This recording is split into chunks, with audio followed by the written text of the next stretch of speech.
वाटलं नव्हतं की या एकाच ट्रेकवर इतकं सगळं घडेल. कोण म्हणलं नव्हतं. संध्याकाळी अचानक ट्रेकिंगचा प्लॅन झाला. गाडी काढली आणि रात्री 7:30 वाजता टकमक गडाच्या ट्रेकला सुरुवात केली. घनघोर काळोख, जंगली पायवाट आणि काही वेळातच कळलं आम्ही वाट चुकलोय. उड्या मारत आणि धडपडत कसेबसे मेन ट्रेलवर आलो.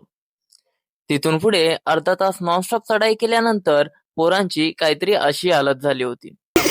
घरी बसलो असतो मी.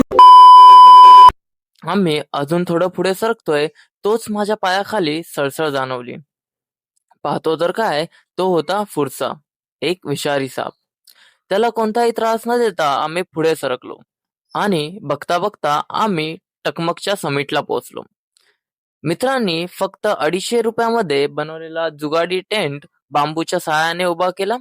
बाजूला आग पेटवली आणि चविष्ट खिचडी भात तयार झाला. जेवण चालू असताना या मित्राचा तर जबडा आकडला. रेल्वेने दिलासा मिळाला आणि थोड्या गप्पांनंतर शांत झोप लागली. सकाळी लवकर उठलो, वाफाळलेला चहा कॉफी बनवली आणि डोंगरावरून दिसणारा तो नयनरम्य सूर्योदय डोळे भरून बघत बसलो.